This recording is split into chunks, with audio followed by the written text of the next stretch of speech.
성도 여러분 안녕하십니까? 네, 행복한 안식일입니다. 또 날씨가 온도가 따뜻한가 싶은데 또 밤이 오니 저녁이 되니 또 온도가 또 떨어지는 것 같고, 특별히 요즘 그 감기 플루가 엄청나게 많이 유행하고 있답니다. 네, 저희 교우님들 중에서도 지금 고생하시는 분들도 계시고, 그래서 내일 음악 예배를 다 준비를 했는데 못 올 것 같다고 연락 오신 분도 또 있습니다. 그래서 몸 관리를 잘 하시면 좋겠습니다. 지난 시간 내용을 먼저 좀 정리를 하겠습니다. 하나님이 아말렉을 진멸하라고 하셨습니다. 그래서 지난주 무슨 내용을 다뤘냐면 어떻게 하나님께서 남녀노소를 다 진멸하라고 하시는가에 대한 어떤 그런 내용을 좀 다루었죠. 전쟁은 두 가지 전쟁이 있다고 말씀드렸습니다. 당시 근동에, 고대 근동에는 두 가지 전쟁, 하나는 경제 전쟁입니다. 그래서 주 목적은 뭐냐면 경제적인 이익을 얻기 위한 전쟁입니다. 또 하나의 전쟁은 이제 종교 전쟁입니다. 이 종교 전쟁인 경우에는 이제 진멸하라라고 하는 것이 이제 일반적인 내용이었습니다. 이 하나님께서 아말렉을 진멸하라고 하셨던 것은 종교 전쟁입니다. 한데 하나님이 그렇게 하신 이유는 아말렉이 하나님을 두려워하지 않았고 그들의 악이 이렇게 다 채워졌던 것이죠. 하나님은 그들에게 은혜를 베푸시면서 기다렸는데 더 이상의 악이 퍼지지 않도록 하기 위한 어쩔 수 없는 하나님의 어떤 최후의 선택이었습니다. 오늘 그 이후의 내용을 좀 다루려고 합니다. 오늘의 제목은 하나님의 후회와 사울의 착각입니다. 잠깐 기도하겠습니다. 하나님, 말씀을 엽니다. 우리의 마음 가운데 성령 하나님 임하여 주셔서 말씀을 깨닫는 지혜와 순종하는 능력을 허락하여 주시고, 우리의 마음의 여러 짐들과 복잡한 문제들이 말씀에 집중하고 하나님을 집중하는 것으로 하나님의 능력 힘입어 해결되게 하여 주시옵소서. 예수님 이름으로 기도합니다. 하나님이 이제 아말렉을 진멸하라고 하셔가지고 사울이 전쟁을 나갑니다. 그리고 어떻게 됐을까요? 승리하게 됩니다. 근데 문제가 발생합니다. 사울이 하나님의 명령은 뭐였죠? 모든 거를 다 진멸하라. 그런데 사울이 그 아말렉의 왕 아각, 이 왕을 죽이지 않고 생포합니다. 그리고 백성들은 어떻게 했는가? 전리품을 전쟁에서 이겼을 때 나오는 그 전리품을 어떻게 해야 돼요? 원래는 있으면 안 되는 거죠. 근데 어떻게 하냐면 챙깁니다. 그 장면이 이렇게 나옵니다. 사울과 백성이 아각과 그의 양과 소의 가장 좋은 것 또는 기름진 것과 어린 양과 모든 좋은 것을 뭐하고요? 남기고 진멸하기를 즐겨 아니하고 가치가 없고 하찮은 것은 어떻게 했습니까? 진멸했습니다. 그리고 그날 하나님께서 사무엘에게 말씀하십니다. 내가 사울을 왕으로 세운 것을 뭐 한다고요? 후회한다. 이 이야기 때문에 사무엘이 사울을 찾아갑니다. 왜 왕만은 살려뒀을까요? 지금 여기 텍스트 안에는 지금 성경 안에는 어떤 내용으로 등장하냐면 모든 백성을 다 죽였는데 모는 남겨놓은 것처럼 보여요. 왕은 남겨놓은 것처럼 보여요. 그리고 가축에 좋은 것들은 이제 남겨놓은 거죠. 왜 그런 걸까요? 그의 행동, 사울의 행동을 보면 사울이 이래서 아각 왕을 죽이지 않았구나라는 걸 저희가 좀 알 수 있는데, 첫 번째는 그가 자신의 기념비를 세운 겁니다. 지금 이제 사무엘상 15장 11절이잖아요. 근데 12절에 보니까 사무엘이 사울을 만나려고 아침 일찍 나갔습니다. 근데 어떤 사람이 사무엘에게 말하는 거예요. 사울이 갈멜에 이르러 자기를 위하여 기념비를 세우고, 이렇게 얘기합니다. 어떠한 기념비예요? 승리에 관한 기념비예요. 언제 어디에서 이스라엘의 몇 대 왕 사울이 누구와의 전쟁을 했고 어떻게 승리를 하였다.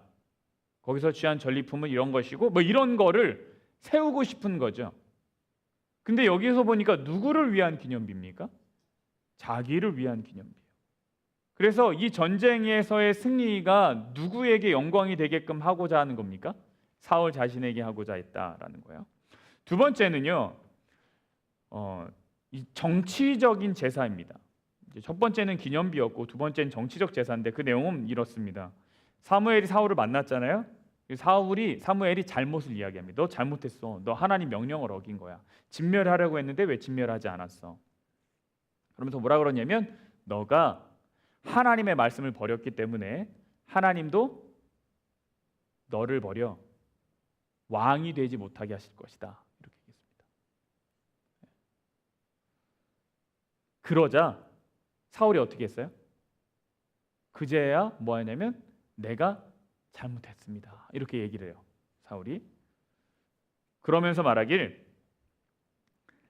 지금 자신의 죄를 용서받게 해달라고 요청합니다.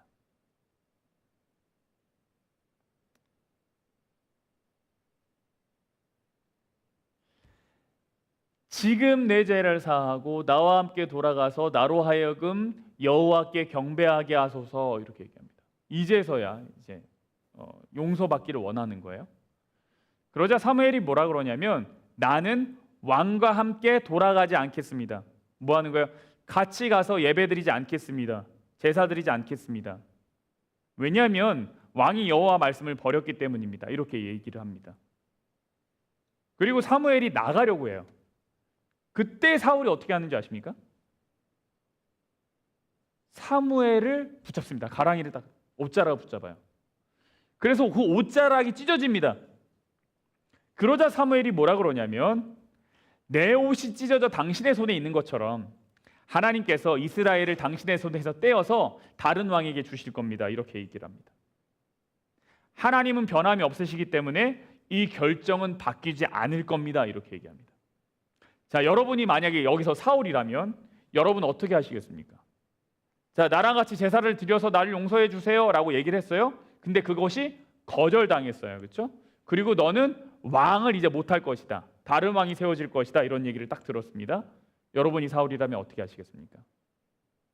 그래도 붙잡으시겠습니까? 아니면은 이제 진짜 잘못했으니까 하나님이랑 조용한 시간을 좀 보내야겠다 이렇게 하시겠습니까? 사울이 이렇게 합니다. 오케이. 범죄한 건 범죄한 거고 그래도 제사 드리러 갑시다. 근데 제사 드릴 때 뭐라 그러냐면 이렇게 얘기해요. 내 백성의 장로들 앞과 이스라엘 앞에서 누구를 높여요? 나를 높이사 나와 함께 돌아가서 내가 당신의 하나님 여호와께 경배하게 하소서 이렇게 얘기합니다. 하나님이 나 버렸어? 오케이, 그럼 이제 더 이상 하나님은 누구의 하나님이 아니에요? 나의 하나님 아니죠. 오케이, 알았어, 인정했어. 뭐 안 받으면 할 수 없지. 뭐 이런 거예요. 지금 태도는. 그러나 여전히 뭐 하길 원합니까? 제사를 드리길 원합니다. 누구를 높이기 위해서요? 자기를 높이기 위해서. 무슨 뜻이에요? 지금 두 가지를 말씀드렸어요. 첫 번째, 기념비를 세웠어요. 자기를 위한 기념비. 두 번째는 제사를 드리는데 누구가 높아지는 제사입니까? 자기가 높아지기 위한 제사입니다. 이 두 가지가 상징하는 게 뭘까요? 왕권의 강화입니다. 사울이 철저하게 이 과정을 통해서 뭐 하고 싶었냐면 자신의 왕권을 강화시키고 싶었습니다. 그럼 이제 질문에 대한 답이 나오죠. 왜 아각 왕을 살려두었을까요? 자신의 지도력과 왕권을 강화시키기 위해서입니다. 어떻게 아각을 살리는 게 자신의 왕권이 강화되는 겁니까? 당시 나라에서 왕이 나 이만큼 건재해, 나 굉장히 능력 있는 왕이야, 니들 나한테 함부로 덤비지 마를 아주 가시적으로 눈에 보이게끔 백성들한테 알려주는 방법 중에 하나가 뭐냐면 적국의 왕을 데리고 있는 거예요. 나 이만큼 전쟁 잘하고 나 이만큼 힘 있는 왕이야. 아각 왕 봐봐 이거거든요. 왜 사무엘이 자신의 왕권을 강화시키고 싶었을까요? 사울이 왜 자신의 왕권을 강화시키고 싶었을까요? 이 지난날에 어떤 일이 일어났어요? 사무엘을 기다리지 못하고 자기가 제사를 드려버렸어요. 그렇죠? 그래서 전쟁을 할까요? 물었더니 하나님이 거기에 대답하셨어요? 안 하셨어요? 대답 안 하셨어요. 그러니까 일련의 사건들로 사울은 왕권이 이미 많이 약해져 있었어요. 그래서 그 이후에 보면 사실 성경에 그 사울이 사무엘을 기다리지 못하고 자기 뜻대로 제사를 드리고 난 이후에 사울과 사무엘의 교제가 없어요. 성경에 나타나지 않아요. 그러니까 사울은 자신의 가장 든든한 영적 후원자를 잃어버린 셈이에요. 그러니까 영적 후원자도 잃어버렸죠. 하나님이랑 소통하는 방법도 잃어버렸죠. 그리고 자기는 백성들 앞에서 일종의 망신을 당했죠. 왕으로서의 역할이 약해졌습니까? 지위가 약해졌어요. 너무 많이 약해졌어요. 그래서 사울은 자신의 방법을 통해서 이 왕권을 강화시켜야겠다고 생각한 거죠. 그 방법이 뭐예요? 왕 아각을 죽이지 않고 데리고 있는 거예요.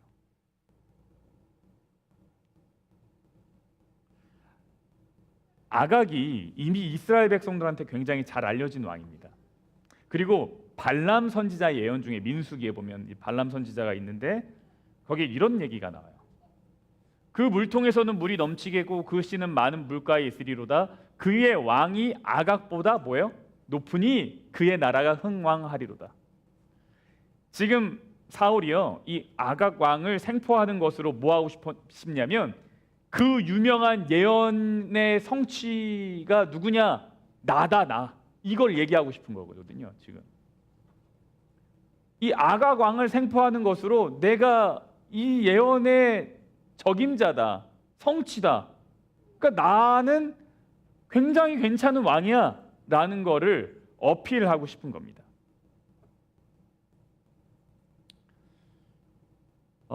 나중에 이 아각 왕이 죽습니다. 어떻게 죽냐면 제사를 드리고 사무엘이 어쨌거나 사울의 이야기를 들어줍니다.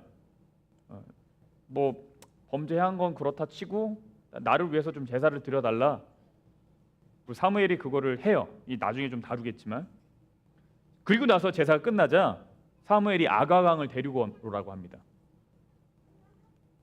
그리고 사무엘이 죽여요.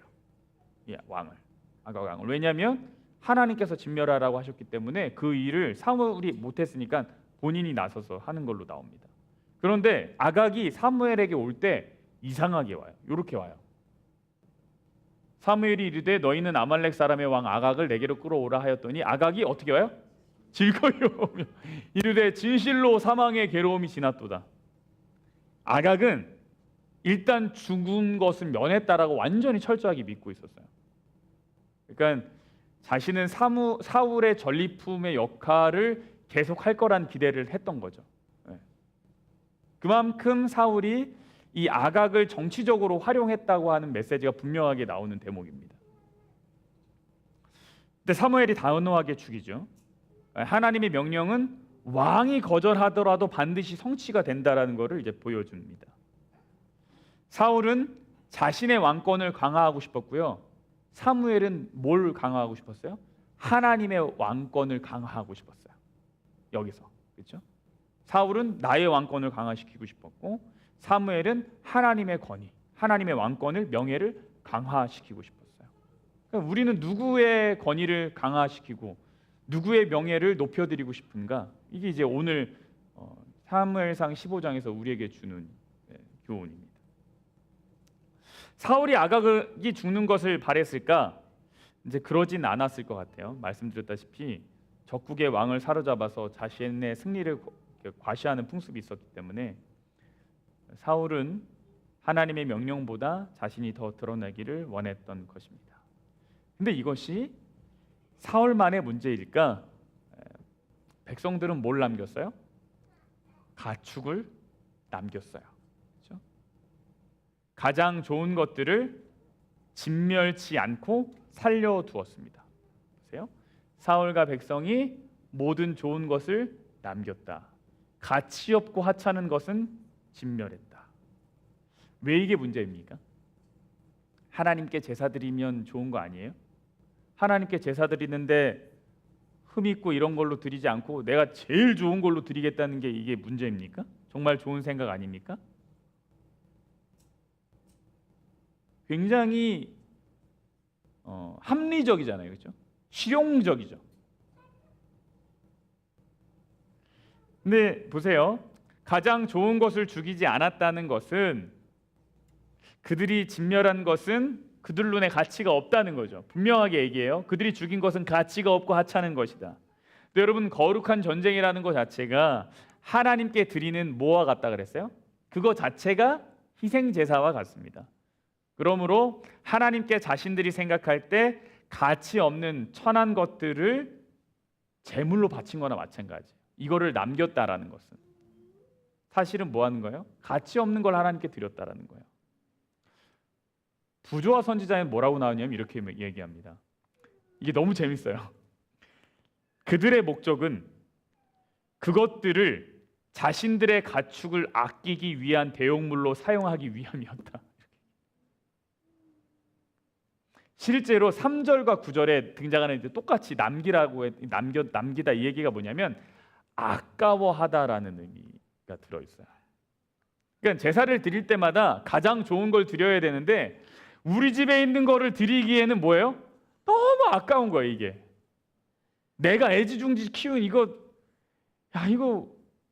우리 자식 결혼 자금으로 써, 약간 이런 생각도 할 수 있고, 아니면은 이거 잘 옷 벗겨가지고 내가 입으면 참 좋겠는데 이걸 잘 잡아가지고 이 살을 오른 거 내가 먹으면 뭐 온갖 아무튼 나를 위해서 결국은 기르는 건데 이거를 하나님께 드리기가 너무 아까우니까 뭐 한 거예요? 야, 아말렉이랑 전쟁했는데 남았는데 야, 제가 대신 제사로 드려지면 얼마나 좋아? 이 생각을 이스라엘 백성들이 했던 거예요. 내 거는 드리고 싶지 않은 거예요. 내 제사는 지키고 싶은 거죠. 사무엘이 사울에게 진멸을 명할 때 너희들은 진멸하라 그랬어요. 너희 다 진멸하라 이렇게 얘기했거든요. 그러니까 진멸하라는 명령이 사울에게만 주어진 게 아닙니다. 이스라엘 백성들에게도 똑같이 주어졌어요. 근데 여기에서도 성경은 사실 뭘 얘기하냐면 백성들의 잘못도 이야기하지만 사울이 잘못한 거를 좀 더 강하게 이야기합니다. 왜냐하면 여기서 이제 그 남겼다 이 얘기가 이제 바야흐물, 히브리 말로 바야흐물인데 이게 단수로 사용돼요. 단수.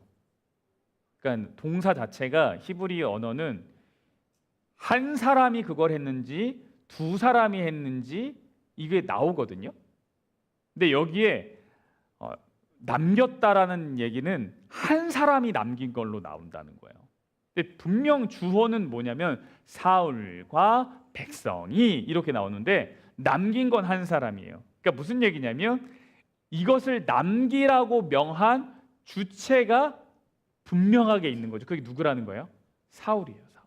그러니까 이 사울의 어떤 그 정신이, 이 영적 상태가 백성들에게 다 오염되고 전염되고 있는 거죠. 그런데 사무엘이 사울을 처음 찾을 때 성경은 뭐라고 얘기하냐면 이렇게 얘기합니다. 사울이 어떤 생각을 가지고 있는지 잘 보세요.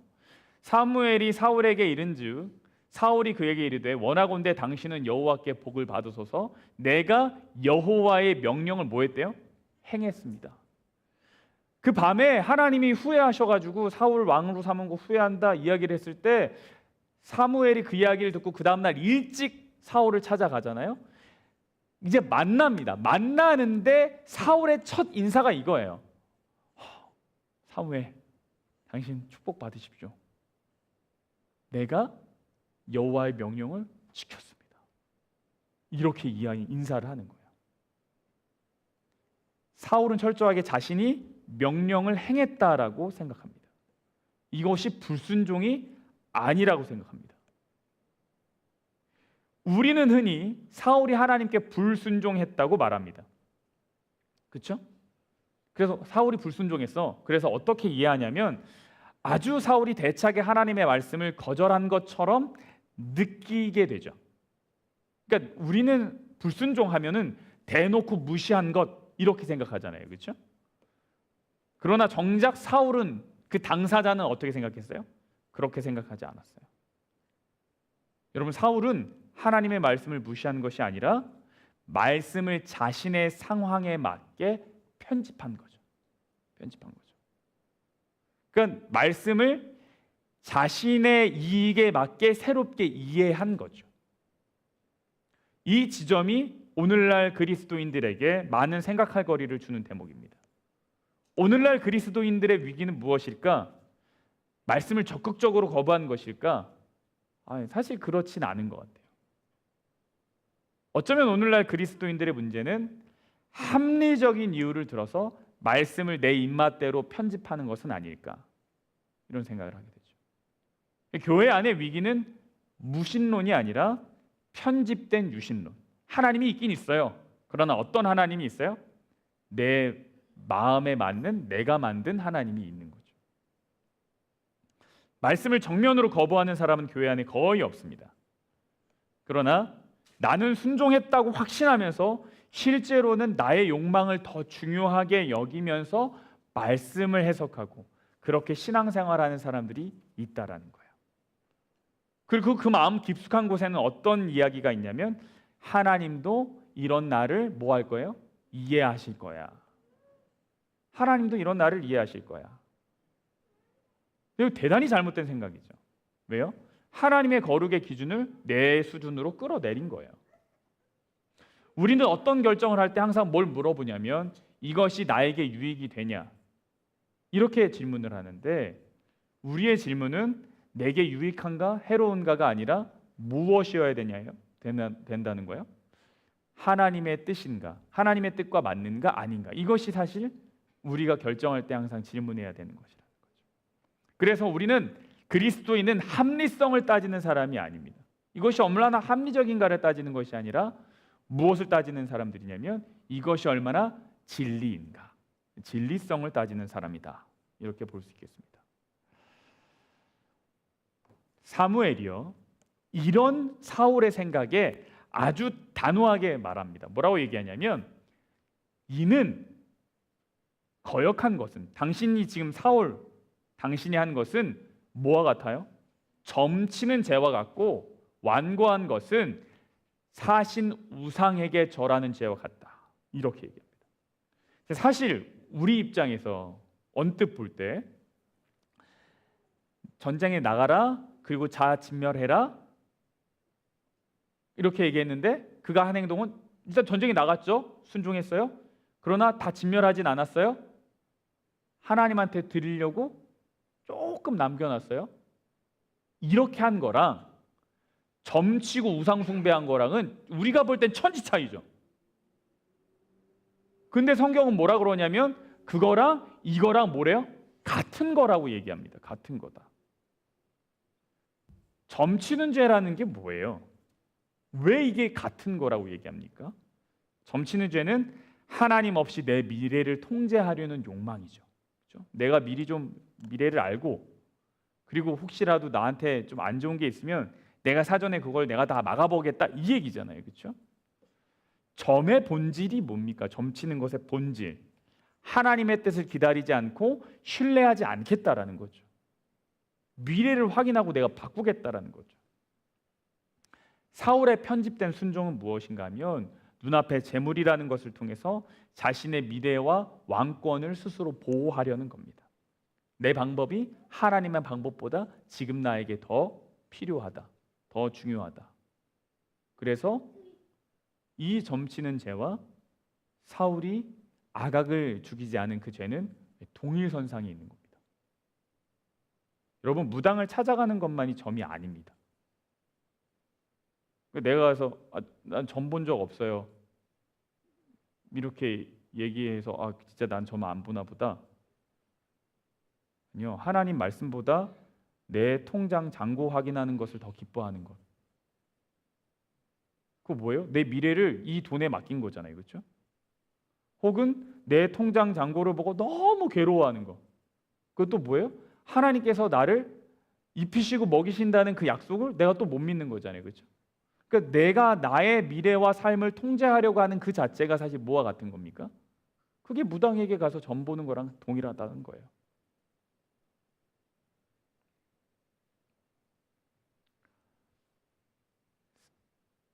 그것은 우상에게 절하는 죄와 또 같다라고 이야기했습니다. 혹시 가장 무서운 우상은 누구입니까? 나죠, 나. 자, 사울은 내 생각이라는 제단 앞에 절하는 거고요. 내 고집, 내 자존심, 내 경험이 더 많은 것을 나에게 준다. 그래서 그것을 다 바치는 거예요. 사울이요, 자랑스럽게 사무엘을 맞이하고 자신이 하나님의 명령을 행한다고 했을 때 사울이 뭐라고 하는지 아십니까? 내가 하나님의 명령을 다 지켰습니다. 이렇게 얘기했을 때 사울이 바로 그 다음 절에 뭐라고 얘기하냐면 이렇게 얘기합니다. 그러면 내 귀에 들려오는 이 양의 소리와 내 귀에 들리는 소의 소리는 어찌 됨이냐? 내 귀에 들려오는 양의 소리와 소의 소리가 무엇입니까? 사울은 입으로 순종했다고 말할 때 들리는 배경음이 있었어요. 나는 입으로 순종했다고 말했어요. 그러나 그 배경에는 다른 소리가 들리고 있어요. 우리가 영어로 뭐라고 하면 background noise라고 얘기합니다. 이걸 보고 생각하게 돼요. 아무리 말로 멋지게 포장을 해도 내가 남겨둔 욕심은 결국 뭘 내요? 소리를 내요. 내가 아주 가식적이고 아주 위선적으로 괜찮은 사람인 것처럼 잘 포장을 해도 결국 뭐가 나와요? 거기에는 잡음이 나와요. 우리는 완벽하게 속일 수 없습니다. 오늘 나의 삶의 뒤편에서 매 하고 소리내는 그것이 무엇인가 우리가 돌아보자는 거죠. 성공인가? 돈인가? 인정욕구인가? 하나님께 온전히 드리지 않고 남겨놓아서 무엇인가가 나는 그 소음이 뭐냐? 우리가 한번 봐야 되겠다는 거예요. 문제는 사울은 그것이 소음인지를 모르죠. 몰라요. 내 귀에는 안 들려요. 뭐 어떻게 해야 됩니까? 이 귀가 뚫려야 돼요. 다시 영적인 안목과 민감함이 살아나야 됩니다. 그러기 위해서는 우리에게 하나님 마음이 필요하죠. 우리에게 필요한 건 무엇입니까? 그래서 회개의 영입니다. 여러분, 회개의 영을 위해서 기도하십니까? 하나님, 내가 정말로 하나님 앞에 다시 구원의 기쁨을 얻고자 하는 마음이 생기길 원합니다. 내가 다른 걸로 너무 기쁘고 내가 다른 걸로 너무 낭망합니다. 우리에게 필요한 건 뭐예요? 회개의 영이죠. 오늘 본문에서 반복되어 등장하는 한 문장이 있습니다. 그것은 무엇이냐면 하나님이 후회한다라는 겁니다. 여러분, 하나님이 후회하시는 분입니까? 이 후회하신다라는 말의 의미가 뭐죠? 왜 후회하신다고 하니까 후회하시는 거죠, 그렇죠? 그러나 이 후회가 무엇이냐? 사무엘이 사울에게 뭐라 그러냐면 하나님은 거짓이나 변개함이 없으시니 그는 사람이 아니심으로 결코 변개치 않으심이니이다. 이렇게 이야기했거든요. 그러니까 이 사무엘상 15장 11절에 나오는 하나님이 사울을 왕으로 세운 것을 후회한다라는 것과 사무엘이 지금 방금 사울에게 했던 하나님은 결코 변하지 않으신다라고 하는 것, 이것이 두 가지가 좀 조화되기 어렵게 느껴지죠. 사실 하나님은 변개함이 없으시다 해서 이거 변개함과 후회하다, 이게 둘 다 나함이라는 단어에서 왔어요. 똑같은 단어에서 왔어요. 탄식하다, 슬퍼하다, 불쌍히 여기다라는 뜻입니다. 근데 여기에 또 후회하다라는 뜻도 있습니다. 근데 여러분, 성경에서 어디에도 사람이 자신이 행한 선행을 후회한다고 말한 적은 없습니다. 여러분 좋은 일하고 후회하신 적 있으십니까? 인간은 좀 그럴 수 있죠, 그렇죠? 아유 그때 조금만 줬어야 되는데 많이 줘가지고 집에 먹을 게 없네. 어. 근데 성경에는 그런 거 없어요. 내가 너무 많이 줘서 후회된다. 성경에는 인간이 뭐에 대해서 후회하는 줄 아십니까? 악행을 후회합니다. 악행. 그리고 실수를 후회합니다. 근데 하나님은 뭐 하지 않으세요? 실수를 하지 않으시죠. 근데 하나님이 뭐에 대해서 후회하시냐면 하나님이 선을 행한 것을 후회하십니다. 내가 사람을 만든 것을 뭐예요? 후회한다. 노아 때 그렇죠? 내가 사울을 왕으로 삼은 것을 후회한다. 분명 좋은 일이거든요. 근데 후회하세요. 그럼 이거 어떻게 이해할 수 있을까요? 화이시 이 장면에 대해서 이렇게 설명합니다. 사람의 후회는 마음의 변화를, 하나님의 후회는 환경과 관계의 변화를 의미한다. 말이 좀 어렵죠? 무슨 얘기예요? 사람의 후회는 뭐예요? 내가 실수했다. 이게 이제 후회죠. 정보가 부족하거나 판단을 잘못해서 나오는 거예요. 사람은 앞날을 모르죠. 주식을 샀다가 잘못해서 떨어지면 후회하죠. 그렇죠? 결혼을 했다가 성격이 안 맞으면 후회하죠. 그렇죠? 이것을 나의 지혜가 부족했거나 생각이 짧았음을 인정하는 거죠. 이게 결국 뭐냐면 내 마음이 바뀐 거예요. 근데 하나님의 후회는 뭐냐면 그 마음이 바뀐 게 아니에요. 관계가 바뀐 거죠. 뭐냐면 이거예요. 너가 변했기 때문에 나도 다르게 대할 수밖에 없어. 이 얘기예요. 하나님은 전지전능하시기 때문에 사울을 왕으로 세운 건 내 실수였어. 이렇게 말하는 게 아니라는 거예요. 지금 하나님 후회한다라는 건. 인간이 후회하는 건 자기가 잘못된 선택을 했기 때문에 후회하잖아요. 그렇죠? 근데 하나님은 잘못된 선택을 했기 때문에 후회하는 게 아니에요. 하나님은요. 복을 주시는데 순종이라는 조건에 맞추어서 복을 주십니다. 그 조건에 맞는 복이 있어요. 근데 사울이요. 불순종하는 것으로 그 조건을 충족시키지 못하게 됐어요. 상대가 변했는데 하나님이 여전히 똑같이 대하시면 그건 모순입니다. 자식이 잘못된 길로 가고 있어요. 근데 엄마가 항상 똑같은 톤으로 얘기해요. 나긋나게. 항상 똑같이. 그러면 안 되잖아요. 그렇죠? 아이가 지금 예승이가 예를 들어서 부엌에서 갑자기 칼을 꺼내가지고 잘못된 놀이를 하려고 그래요.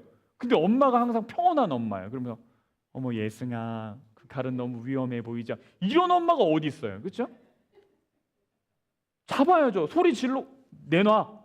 안 되는 거야. 단호하게 얘기해야죠. 공의로우신 하나님이 죄인으로 변해버린 사울을 왕으로 인정할 수가 없는 상황이 되었기 때문에 그를 대하는 환경, 그 태도를 바꾸신 것을 후회한다고 성경이 표현한다는 거예요. 이렇게 설명을 해볼게요. 태양은 항상 그 자리에 있죠. 그렇죠? 태양은 변하지 않아요. 그런데 내가 태양을 바라보다가 내가 태양을 등지잖아요. 그러면 내 얼굴에 뭐가 생겨요? 그림자가 생겨요. 그늘이 생겨요. 태양이 마음이 바뀌어가지고 저에게 그늘이 생긴 겁니까? 아니죠. 태양은 여전히 빛나고 있는데 내가 방향을 바꿨기 때문에 나에게 뭐가 생겨요? 얼굴에 그늘이 생긴 거예요. 그림자라는 환경이 바뀐 거예요. 사울이 하나님을 등졌습니다. 그래서 원래 하나님이 축복으로 주셨던 그 축복이 이제는 심판으로 바뀔 수밖에 없게 된 거예요. 하나님이 변하신 게 아니라 사울이 돌아서서 관계가 변화되었다라는 거예요. 이것을 성경은 하나님이 후회하셨다라고 표현한다는 겁니다. 그러니까 이게 아이고 내가 사람 잘못 골랐네 이렇게 실수했네 이게 아닙니다. 사람의 후회는 내 생각이 틀렸음을 인정하는 것이지만 하나님의 후회는 너의 태도가 변했음을 아파하시는 표현이에요. 이 내가 후회한다. 이게 하나님이 마음이 아파서 하는 거예요.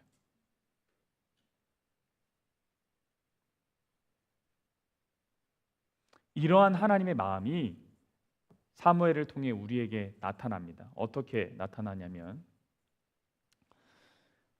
사울을 왕으로 세운 걸 후회한다 그랬을 때 사무엘이 뭐예요? 근심하여 온 밤을 여호와께 부르짖어요. 이야기를 사무엘이 딱 들었을 때 사무엘이 뭐 했냐? 밤새 기도를 합니다. 밤새 기도를 합니다. 무엇을 위해 기도했을까요? 여기서 근심했다라는 얘기는 원어적으로 보면 분노했다라는 의미가 있거든요. 그러면 이제 사무엘이 막 화가 나서 저주랑 이 말도 안 되는 저 왕을 진짜 우와 이렇게 막 화가 나서 한 거예요. 그렇게 밤새 하는 사람은 진짜 제정신이 아니죠. 밤새 저주하지 않아요. 화가 나도. 왜요? 자기 몸 먼저 챙기기 때문에. 이 밤새 온 밤을 여호와께 부르짖는 거는 기도하는 거예요. 기도. 유대학자 아바르바넬이라고 하는 사람은 뭐라 그러냐면 여기서 사무엘이 사울을 위하여 그처럼 간절히 중보기도 한 것은 사무엘이 개인적으로 사울을 그 용모와 용감성 때문에 진정 사랑했기 때문이라고 이렇게 설명했어요. 그러니까 사무엘이 사울에 대한 진짜 애착이 있었어요. 첫 번째 왕이고, 그렇죠? 자기가 밀려나서 세워진 왕이잖아요. 근데 사무엘은 그거를 가지고 그를 질투하거나 화내지 않고 어떻게든 이 왕이 정말 잘해서 이스라엘이라는 나라가 바른 길로 가길 정말 바랬거든요. 그리고 그가 기도하면서 하나님과 함께 사울을 이제 선택했을 때, 야 진짜 이 친구 용감하고 아주 용모도 준수하고 정말 훌륭하다. 이런 확신을 또 가졌거든요. 근데 그것이 다 무너지니까 정말 속상한 거예요. 그래서 안타까운 마음으로 기도한 겁니다. 하나님께로부터 사울의 불순종의 죄를 사죄받기 위하여, 그리고 무엇보다 사울이 자신의 잘못을 스스로 뉘우치고 회개하기를 바라는 마음으로 기도했을 거예요. 근데 만나자마자 하는 얘기가 뭐예요? 나 명령 다 잘 지켰다 이렇게 아주 자랑스럽게 얘기하는 사울을 만난 거죠. 또 한 가지는 이 사울이 아까 말씀드렸다시피 이러나 저러나 내가 범죄했으면 그렇다 치고 나를 위해서 좀 제사를 드려달라 이런 얘기를 했잖아요. 이스라엘 백성 앞에서 나 좀 높여줘, 내 얼굴 면 좀 세워줘 이렇게 요청했을 때 사무엘이 이렇게 해요. 사무엘이 돌이켜 사울을 따라가매 사울이 여호와께 경배하니라. 이게 도대체 사무엘이 왜 갔을까? 도대체 왜 갔을까? 그러니까 그 앞에서 밤새 기도했던 사무엘이 이 사울을 그냥 놓을 수가 없는 거예요. 그러니까 이 사울이라는 한 개인의 왕으로서는 내려올 수밖에 없지만 그 의미가 하나님이 사울을 완전히 버렸다는 의미는 아니거든요. 왕에서 내려올 수밖에 없었던 거지.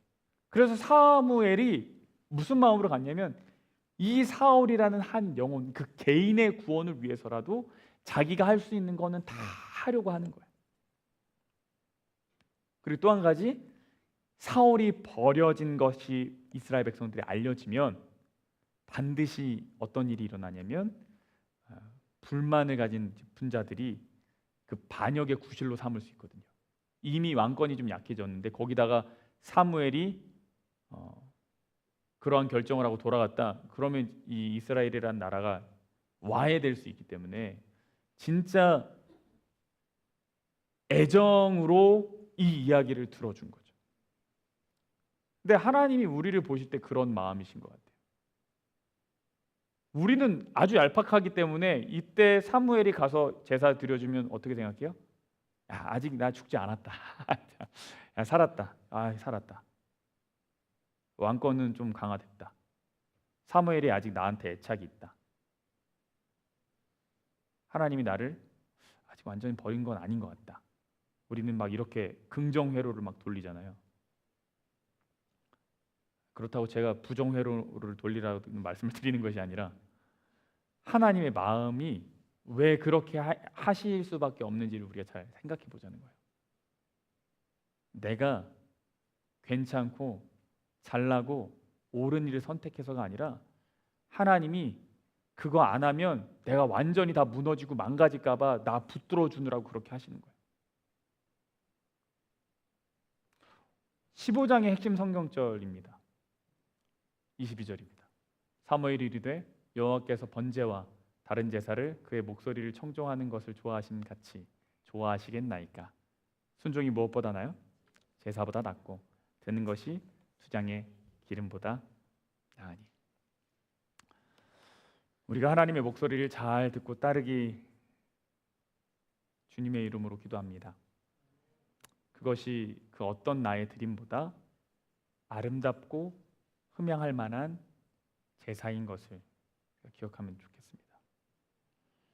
제가 정말 좋아하는 찬양 중에 나 무엇 드려야 라는 찬양이 있습니다. 나 무엇 드려야 주님 기뻐하실까? 나 무슨 일 해야 주님 기뻐하실까? 이 땅에 무엇도 기쁨 될 수 없지요. 참 사랑하는 마음 주님 기뻐하지요. 내 작은 마음을 모두 주께 바치미 주 기뻐하시는 좋은 예물이지요. 우리가 무엇을 드릴 때 주님이 기뻐하실까요?